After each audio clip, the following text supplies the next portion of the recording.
Olá, pessoal, tudo bem? Vamos dar continuidade então aos nossos estudos. Lembrando que a gente já está dentro da introdução ao direito constitucional, já fazendo uma prévia do que vocês vão estudar no semestre seguinte. E lembrando que na semana anterior nós estudamos sobre o direito constitucional, o seu conceito, as suas divisões, os seus princípios. Estudamos também sobre o conceito do que vem a ser uma Constituição, e também as suas classificações, se lembram? Constituição rígida, Constituição flexível, Constituição semiflexível, promulgada, outorgada, dogmática. Lembraram aí? Nós vimos tudo isso na semana anterior. Então, hoje a gente vai entrar em um assunto também muito importante dentro dessa introdução ao direito constitucional, que é a análise do poder constituinte originário e também do poder constituinte derivado. Vou compartilhar a minha tela aqui com vocês para a gente dar continuidade à aula. F5. Deixa eu pegar minha canetinha. Isso. Poder constituinte originário e poder constituinte derivado. Avança. Isso. Pegar a canetinha, antes que eu me esqueça. Conceito. Do que vem a ser esse poder constituinte originário? Você lembra que eu sempre friso com vocês que antes da gente tentar conceituar um instituto, é importante que a gente faça análise semântica de cada palavra, ou seja, que a gente consiga interpretar o instituto por meio do significado das suas palavras. Vejam só, poder constituinte. Então, é um poder que tem o condão de originar alguma coisa, de constituir alguma coisa, como a própria palavra constituinte já nos sugere, ok? Então, se eu falo que é um poder de constituir algo, e esse poder, ele é originário, então eu estou falando sobre um poder que dá origem a alguma coisa, que constitui alguma coisa. Trazendo isso para o estudo do direito constitucional, então a gente tem um poder originário de constituir a Constituição. Fica até meio redundante, mas é uma forma da gente poder fixar o que vem a ser esse poder constituinte originário, certo? O conceito desse instituto, ele vem bem estabelecido aí na apostila de vocês, não vou fazer leitura porque é um pouco extenso, o objetivo aqui dessa aula é ser mais objetiva, ok? Mas o Gilmar Mendes, conforme eu coloquei para vocês, ele traz um conceito bem legal, bem didático, e depois vocês com certeza vão dar uma lida no que está na apostila, certo? Mas, de forma bem sucinta e sintetizada, o que vem a ser então esse poder constituinte originário? Agora que a gente já sabe e já fizemos essa análise semântica. É aquele poder que a sociedade tem, que o indivíduo tem, que muitas das vezes nem sabe que tem, de constituir, de criar, de fazer nascer uma Constituição. E o que é uma Constituição? Se lembram? A Constituição, ela constitui alguma coisa. E o que é que ela constitui? O Estado. E o que tem dentro desse Estado? Nós temos a forma de Estado, a forma de governo, o sistema de governo, e nós temos também os direitos e princípios fundamentais, direitos individuais, direito à vida, liberdade, igualdade, segurança, propriedade, todas aquelas situações que nós já lemos na Constituição Federal.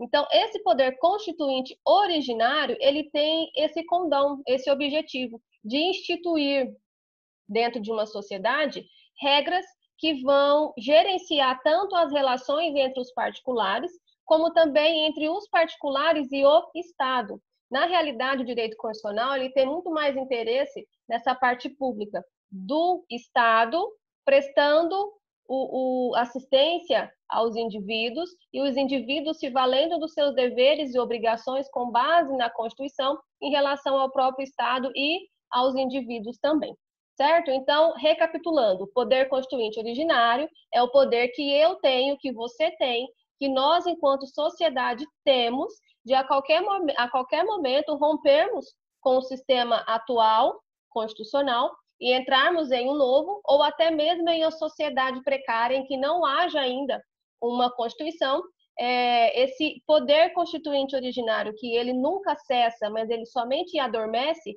ele pode então vir a acordar e estabelecer nessa sociedade, sem nenhuma Constituição prévia, então uma nova Constituição, certo? E a titularidade, então, desse poder constituinte originário. Vamos circular aqui a titularidade. Eita, professora, que círculo mais feio. Vamos pegar já o círculo pronto. Isso. Titularidade. Se eu acabei de falar para vocês que o poder constituinte originário é um poder que está adormecido e que eu tenho, você tem e todos nós temos esse poder, então, por óbvio, quem é o titular? Quem detém esse poder constituinte originário? O povo. Vamos escrever aí, então, o povo? O povo é quem tem esse poder, quem tem essa titularidade, certo? E esse poder constituinte originário, ele tem duas subdivisões. Ele pode se dar de forma histórica e ele pode se dar também de forma revolucionária. Quando ele se dá de forma histórica, eu estou me referindo àquela primeira Constituição. Imagine aí uma sociedade, uma comunidade que ainda não tem um texto constitucional. Então, a primeira Constituição deles vai ser considerada como histórica. Porém, a partir do momento que eu tenho revoluções, que eu tenho movimentos sociais que fazem com que eu rompa com essa primeira Constituição, então eu passo a ter uma Constituição revolucionária. Sempre, então, que eu tenho esse giro na engrenagem, se lembra quando a gente falou da mudança da Constituição de 1824 para de 1891, 1934, 37, 46, 67, 88, todas essas constituições, sempre que eu mudei de uma para outra, que eu girei essa engrenagem, eu tive essa característica de serem constituições de cunho revolucionário. Fechou? E quais as características, então, desse poder constituinte originário? Ele é inicial. Isso eu acredito que fica bem claro para vocês, porque se eu dou início a uma ordem constitucional no meu país, então ele é inicial, e até porque também ele nasce com o povo. Então, o povo dá início a esse poder constituinte originário. Ele é o início de tudo. Mesmo que lá na frente eu possa ter mudanças desse texto constitucional, e nós vamos ver que esse poder, a gente chama ele de poder constituinte derivado, mesmo que então lá na frente eu tenha modificações, quando eu falo em poder constituinte originário, ele é o primeiro, ele é inicial, ele é o que dá o pontapé inicial para esse texto constitucional, para essa Constituição, certo? E ele também é incondicionado. Por que é que ele é incondicionado? Porque ele não está condicionado, como a própria palavra já sugere, a nenhum outro texto normativo. O poder constituinte originário, ele simplesmente aparece, ele simplesmente é criado com base nas expectativas da sociedade. Então, ele não está condicionado, por exemplo, a uma norma internacional, a um acordo internacional. O Brasil ele só vai ter novamente um poder constituinte originário se, por exemplo, os Estados Unidos autorizar. De maneira alguma, ele não está condicionado a nenhum outro fator, a nenhuma outra norma, a nenhum outro país.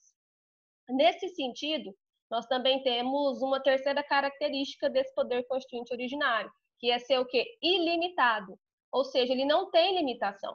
E por que é que a gente fala que ele não tem limitação? Imaginem que hoje nós fôssemos criar uma nova Constituição, a Constituição de 2020, no lugar da de 88.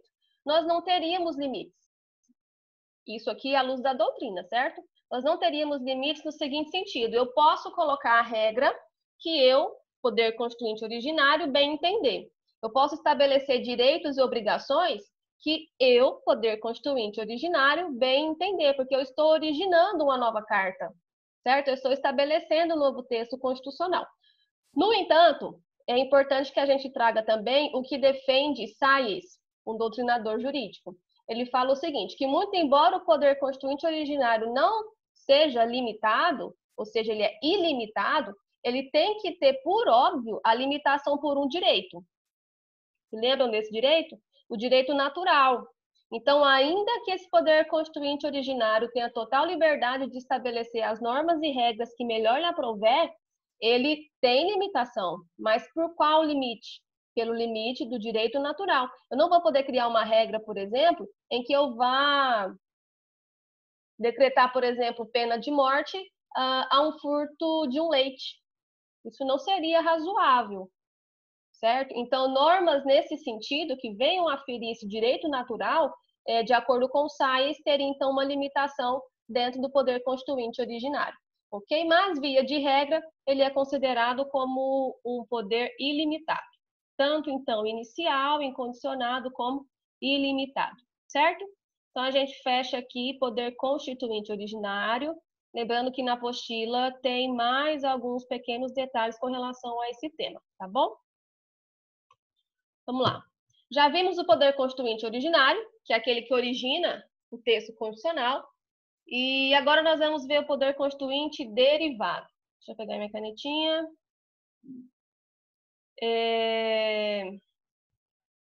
Conceito. Com relação ao conceito, como eu disse para vocês, eu coloquei um conceito bem completo do Gilmar Mendes, então aqui eu não vou ler para a gente ser mais objetivo, tá bom? Para o vídeo não ficar muito grande. Mas o que viria a ser o poder constituinte derivado? Olha só, o próprio nome aí já indica para a gente o que seria, nos dá pelo menos um norte. Se eu falo que ele é derivado, é porque ele deriva de algum lugar, ele é consequência de um outro fato. Então, aqui, o poder constituinte derivado, ele deriva do poder constituinte originário, porque vai ser o poder constituinte originário, aquele que vai criar um novo texto constitucional, que vai já deixar estabelecido dentro do seu texto quais os meios que eu vou utilizar para poder modificar o texto constitucional que eu estou criando hoje, certo? Então, o poder constituinte derivado, ele deriva diretamente desse poder constituinte originário. Não se preocupem, não se assustem que quando nós estudarmos já na tela seguinte quais as espécies desse poder constituinte derivado, vai ficar tudo muito mais claro, tá? E a titularidade, aliás, antes o objetivo, né? E qual é, então, o objetivo do poder constituinte derivado? Vamos anotar aqui. Modificar, opa, ficou errado ali. Modificar, atualizar o texto constitucional. Portanto, quando eu falo em em poder constituinte derivado, eu estou falando em mudanças desse texto constitucional. Vamos ajeitar aqui. Travou aqui. Deixa eu fazer de novo. Conceito, objetivos. Vamos escrever aqui mudança.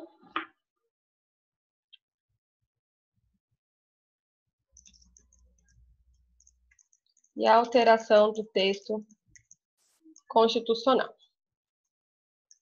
Ok. E nós temos como titular desse poder constituinte originário quem?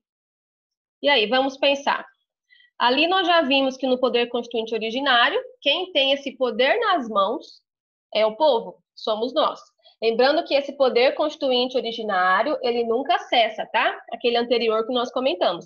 É um poder que nunca acaba, ele simplesmente fica adormecido. E quando nós temos situações que nos levam a querer romper com o texto constitucional atual, esse poder constituinte originário, então, ele acorda, ele se levanta e faz com que, então, eu encerre a vigência da Constituição anterior e institua, por meio desse poder constituinte originário, uma nova Constituição, certo? Vamos, então, voltar aqui ao poder constituinte derivado, que, como nós já vimos, tem o objetivo de mudar, de alterar o texto, a norma constitucional. Então, se eu falo agora sobre titularidade, quem é o titular do direito? Quem é que pode fazer a alteração desse texto constitucional? Eu posso fazer? Você pode fazer? Não, nós não podemos fazer. Quem é que faz essa alteração? Vamos escrever aqui. É o Congresso. Ah, professora, mas eles fazem as alterações por meio do voto. Quem escolheu eles fomos nós. Ok, mas ainda que por meio de representação, por meio de um mandato eletivo, os congressistas são os responsáveis por fazer essa alteração, porque são eles que irão votar. Então, em última ratio, ou seja, em último nível, quem vai fazer essa mudança, essa modificação, vai ser o Congresso Nacional, ok? Então, vamos dar continuidade aqui. Deixa eu fazer a limpeza dessa tela para a gente prosseguir. Ok, então aqui, como eu disse para vocês, dentro da análise das espécies, iria ficar tudo muito mais claro para a gente poder compreender sobre o que vem a ser esse poder constituinte derivado. Nós temos 3 espécies de poder constituinte derivado.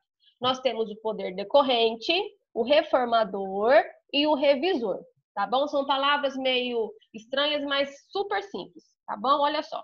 O que vem a ser o poder constituinte derivado decorrente? Vamos dar uma lidinha rápida no artigo 25 da CF? Eu já colei aqui na tela para a gente poder agilizar. Olha só. Os estados organizam-se e regem-se pelas constituições e leis que adotarem, observados os princípios desta Constituição. Então, olhem só, mais uma vez fazendo uma análise semântica, ou seja, a análise do conceito por meio da significação da palavra. Decorrente é algo que decorre de alguma coisa, é consequência de um outro ato já existente.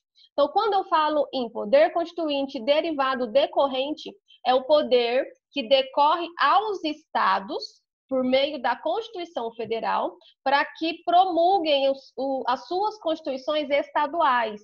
Porque, como nós sabemos, cada estado da federação, eles têm a sua Constituição estadual.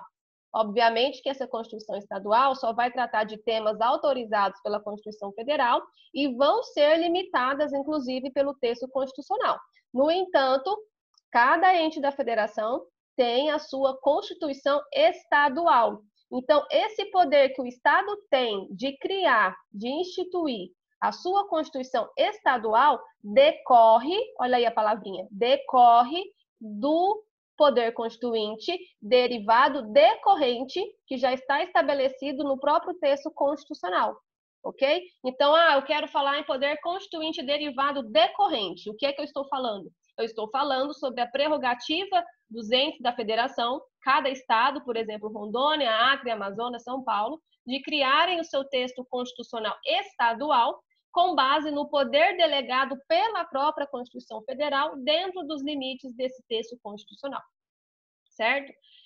Nesse sentido, nós temos também o poder constituinte derivado reformador.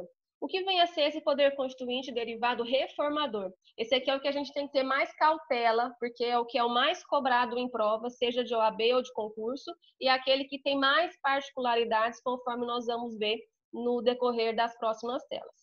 Quando eu falo em poder constituinte derivado reformador, eu estou me referindo àquelas circunstâncias do artigo 60 da Constituição Federal, especificamente o parágrafo 2º, que inclusive eu já colei aqui para vocês para a gente poder ganhar tempo.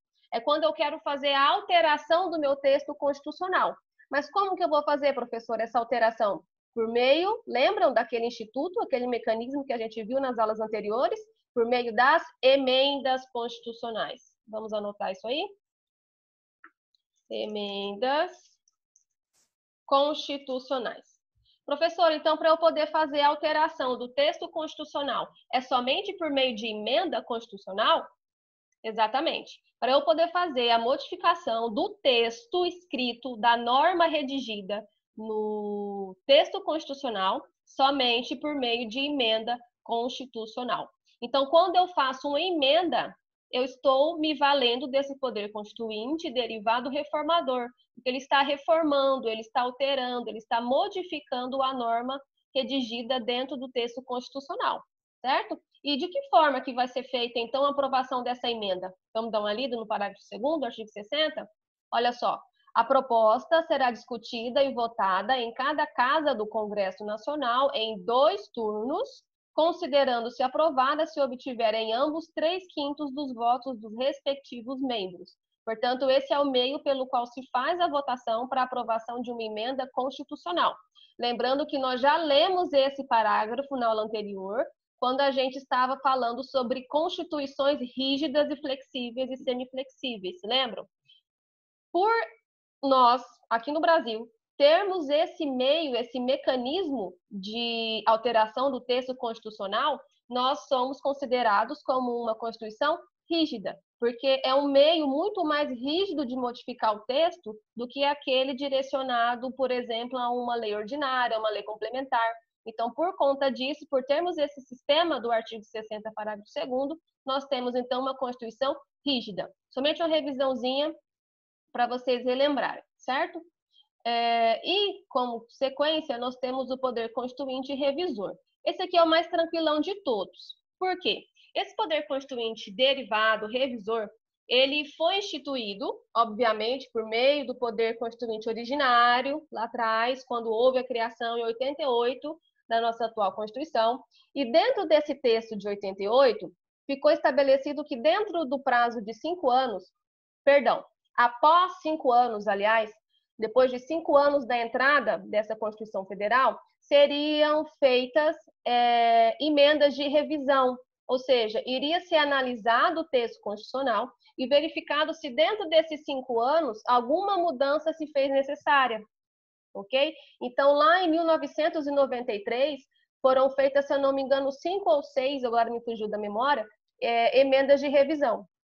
Então, vocês podem dar uma olhadinha, digitem lá a Constituição Federal, ou até mesmo na Constituição que vocês tenham aí, igual essa daqui, e vocês vão ver as emendas de revisão. Foi uma revisão que foi feita no texto constitucional com o objetivo de adaptar, de melhorar, de atualizar o texto com base no andar da carruagem desses 5 anos pós-promulgação, certo? Ah, professora, então a gente pode ter mais emendas de revisão?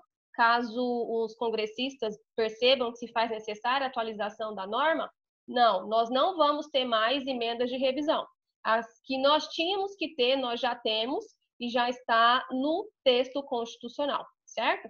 E onde que estava previsto essa revisão? Lá no artigo 3º do ADCT, ok? Vamos dar uma lidinha rápida?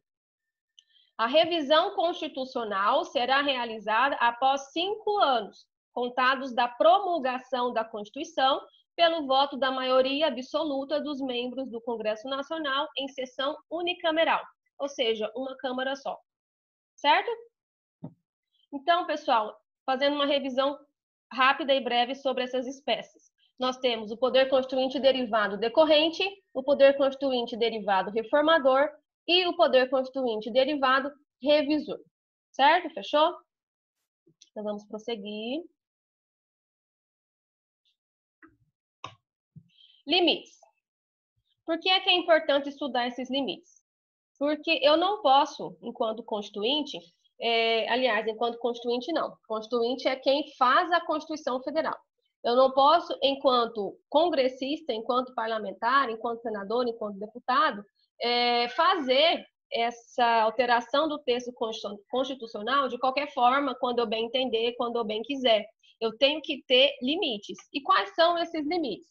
Vocês estão vendo aí que nós temos os limites temporais, circunstanciais, formais e materiais, certo? Esses artigos, colocados ao lado de cada palavra, são exemplos de quando que eu vou ter essa limitação, certo? Quando eu falo em limitação temporal, eu estou falando de um período em que eu não posso fazer alteração do texto constitucional por meio dessas emendas. Vamos dar uma lidinha rápida no parágrafo 5º do artigo 6º da Constituição Federal? Agora vocês vão ter que pegar a Constituição, procurar nela e a gente vai ler junto, certo? Enquanto vocês procuram aí, eu procuro daqui. Artigo 6º, parágrafo 5º. Não é o 6º não, gente. Tá faltando um 0 aí. Eu até estranhei. O 6º não fala sobre isso. É o 60. Coloquem um 0 aí na frente, tá bom? Foi um erro de digitação. Artigo 60, porque é o que fala das emendas, né? O artigo 6º, ele fala de direitos sociais. Não é esse, não. Encontraram? Artigo 60, parágrafo 5º. Vamos lá.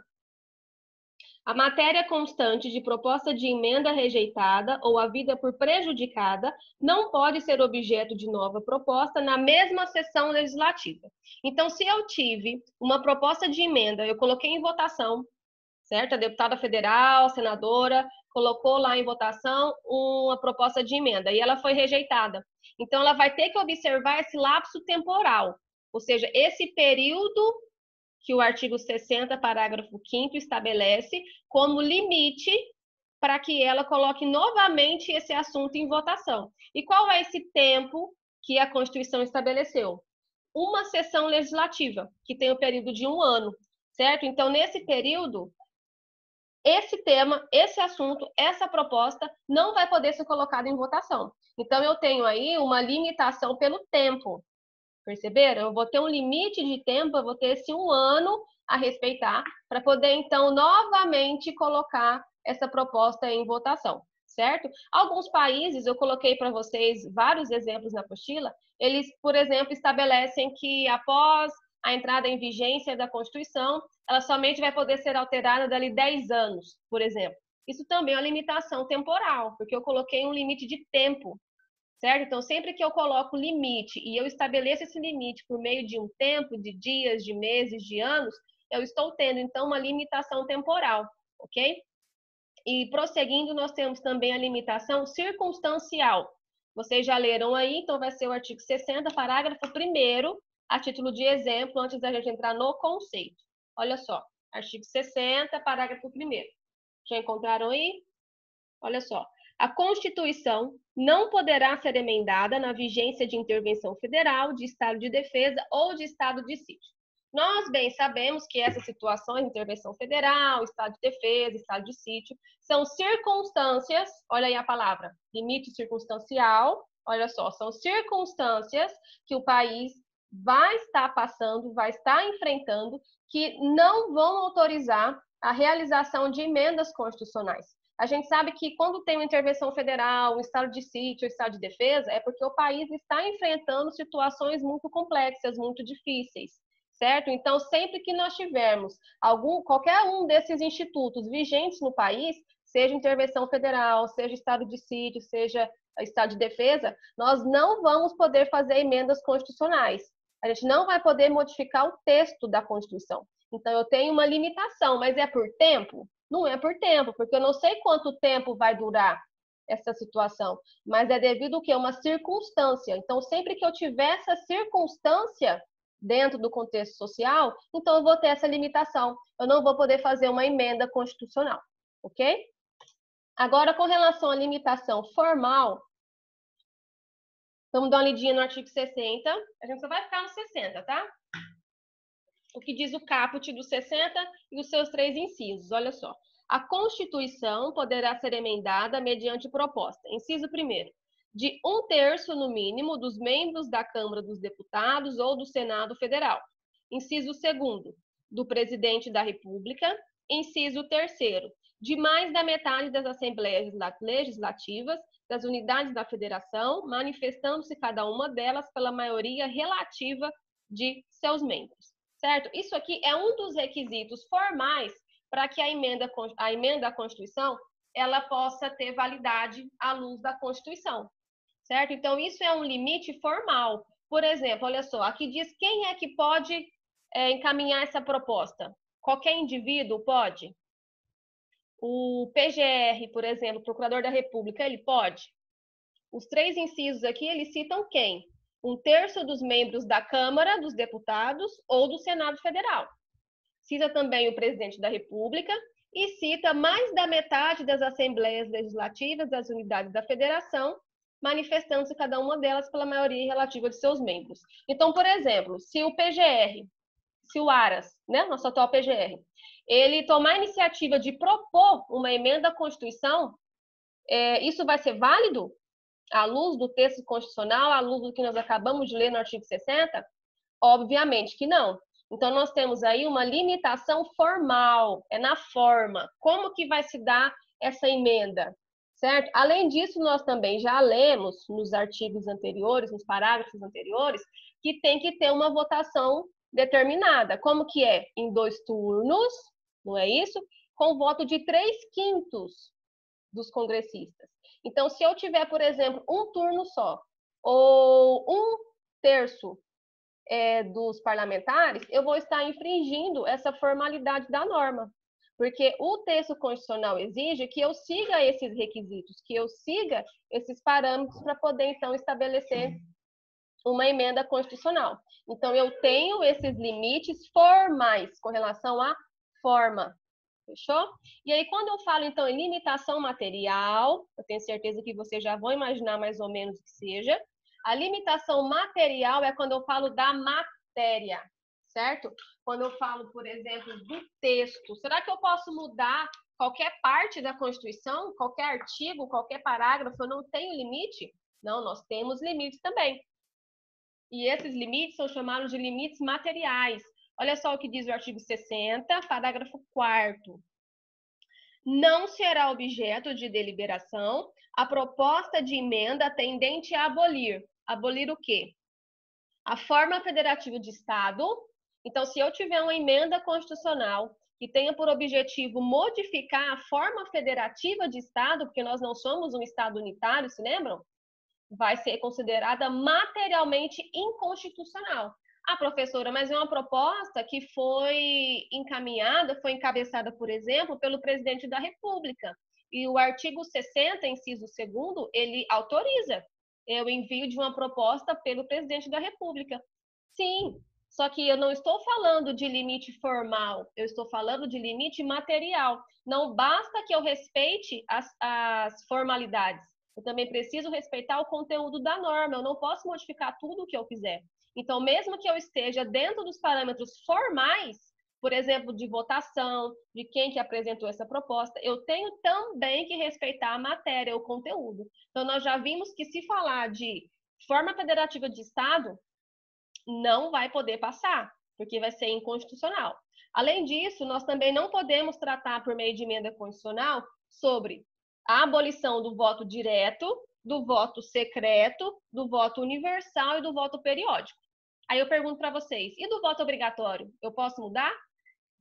Aí não fala em voto obrigatório. Posso. Se eu quiser mudar essa situação de ser um voto obrigatório e colocar como facultativo, eu não tenho nada na Constituição que me proíba em alterar essa situação. O que eu não posso fazer é abolir o voto direto, secreto, universal e periódico. De tempos em tempos eu tenho que ter essa renovação, até porque nós somos uma república, certo?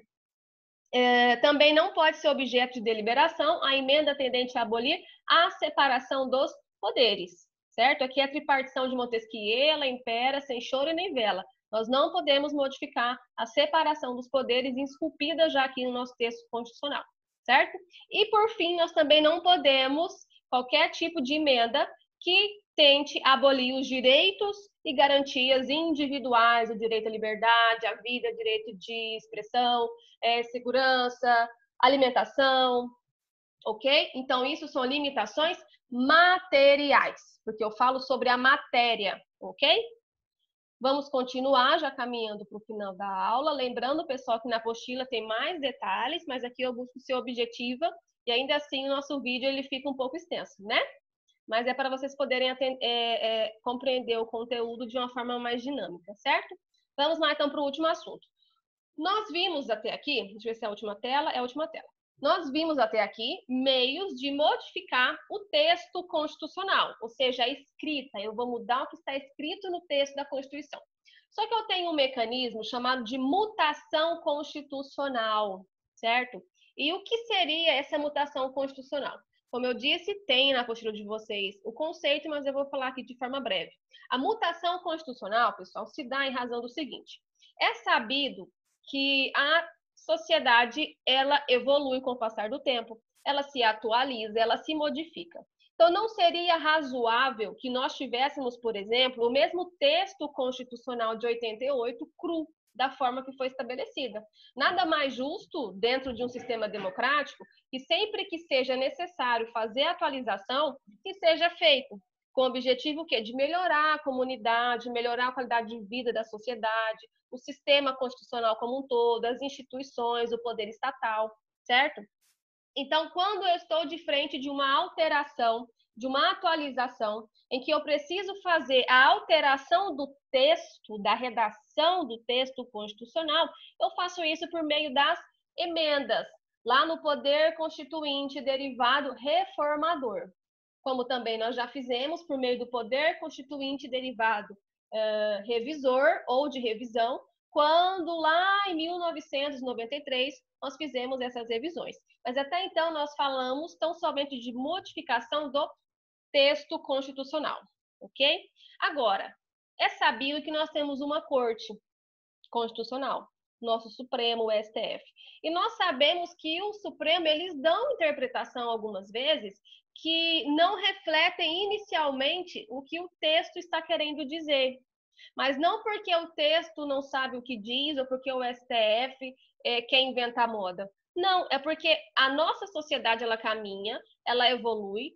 A sociedade ela é um ser vivo, porque ela nunca para, ela não estagna, ela sempre se modifica, seja para o bem ou para o mal.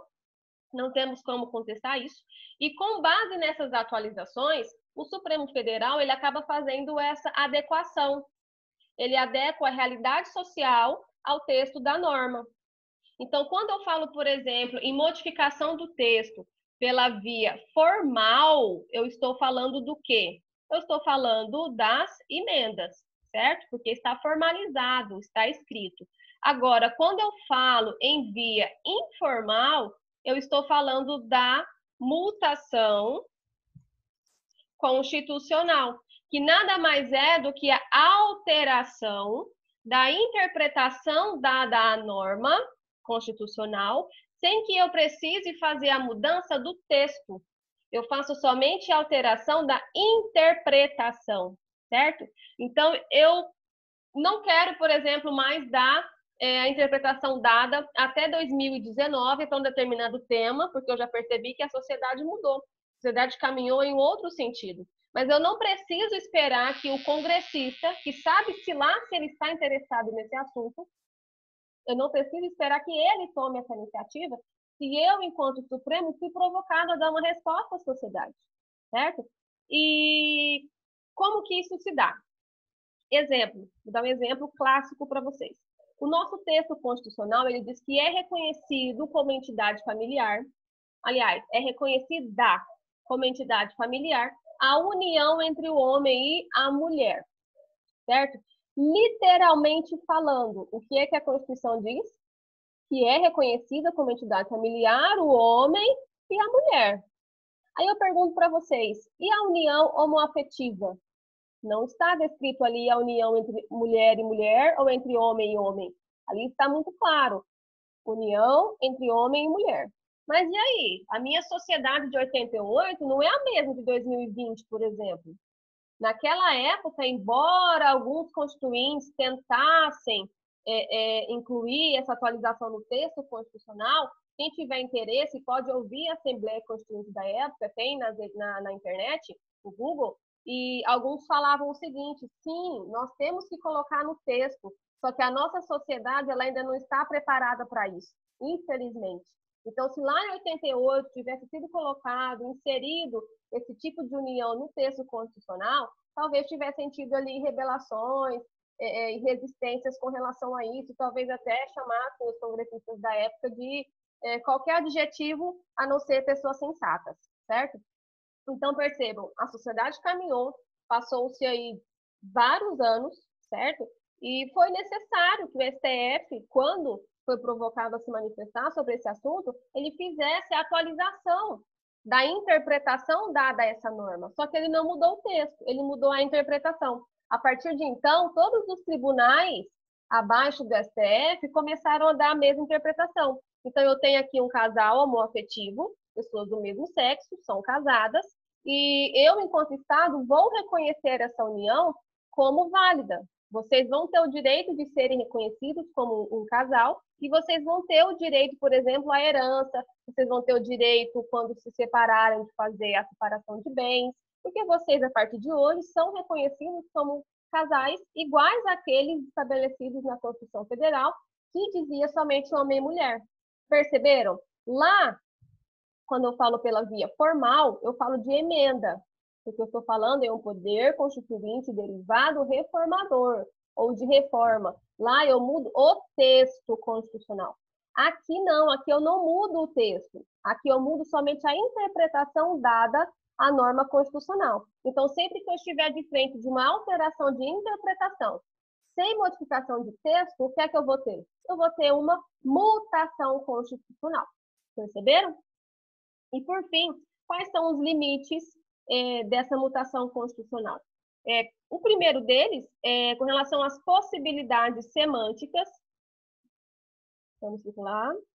Possibilidades semânticas da norma. Então, por exemplo, se a norma fala sobre cadeira, vamos lá, para ficar bem claro.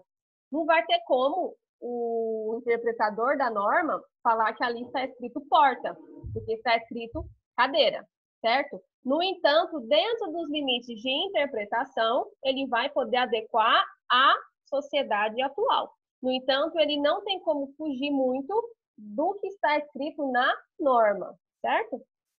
Com relação ao último limite, princípios constitucionais fundamentais. Obviamente, o Supremo, o juiz que vai analisar isso, o ministro, ele tem que ter consciência que ele tem limites. Além dessa questão do significado das palavras, por exemplo, ele não pode ferir princípios constitucionais. Ele não pode ferir, por exemplo, o devido processo legal, ele não pode ferir o princípio da ampla defesa, do contraditório, porque isso são princípios que estão na base, no pilar do nosso ordenamento jurídico. São princípios fundamentais, o direito à vida, à liberdade, de acesso ao poder judiciário. Então, eles estarão limitados também por esses princípios constitucionais fundamentais. Tudo bem, galera? Compreenderam? Espero que sim. Falamos bastante até, né? Queria ser um textinho mais curtinho, um vídeo mais curtinho, mas acabou sendo longo. Mas tudo bem, não tem problema. Galera, então, com relação ao vídeo é isso, tá bom? Deem uma lidinha na apostila, que já está no Classroom, tá bom?